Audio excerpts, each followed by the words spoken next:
So yung mga master, welcome ako ulit sa ating YouTube channel. Bali today, starting na po tayo rito ng layout ng mga PVC para sa tatama ng ating ilaw dito sa second floor. So ito guys yung ginawa natin, bali PVC ginamit natin. Then gumamit tayo rito mga master ng full threaded na na GI. Ayan. So gumamit na rin tayo rito guys ng PVC holder, clamp holder. Ayan. So makikita nyo isa full threaded tayo. So dito kasi ginawa natin since na ito ay parlina. So request ng ating client gusto niya yung malinis na electrical layout. So yan yung ginawa natin. Ayan. Bali full threaded ginamit natin. Ayan mga master.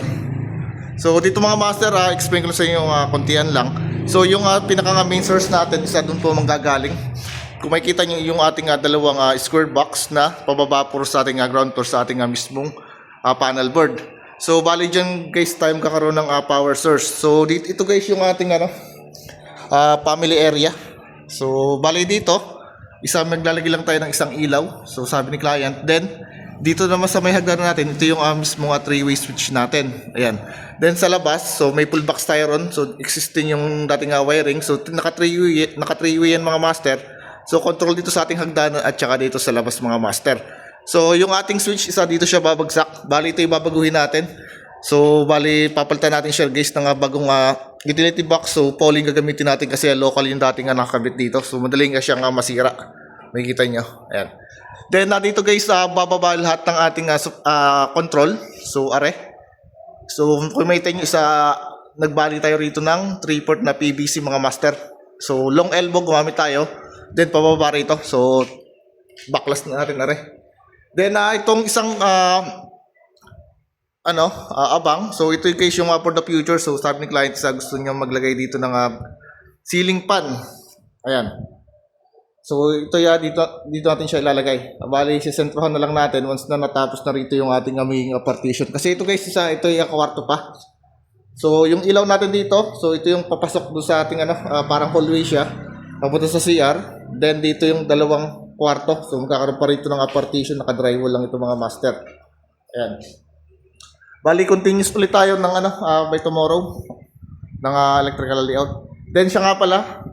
Mga master yun So di pa natin sisinsil. Bali ito pala yung magiging control ng para sa ating electric fan. Ceiling fan soon. Then yung sa three-way natin. Are. At saka sa labas, so dito magiging control niya. Tsaka yung ilaw natin dito sa family area. So papunta ron. Then, yon isa ilaw doon sa parang hallway natin. Sabi ko nga. So dire-diretso lang yung ating electrical layout.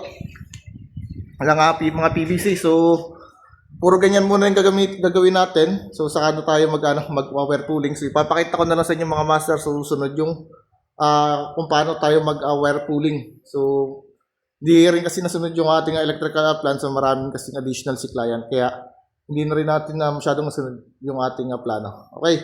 So by tomorrow, pag natapos natin na rin, so lipat na tayo sa kabilang area. So isang ilaw lang naman niya. So madali lang yan. Okay. So bali, pinakita ko lang sa inyo mga master yung kung paano mag-electrical layout gamit yung ating full threaded na GI. Tapos gumamit na tayo ng PVC clamp holder dito para hindi siya gumalaw. So matibay yan mga master kahit ugain natin. So dinalangan ko yung ating paglalagay ng PVC holder dito para maganda siya. Okay? So yun lang po.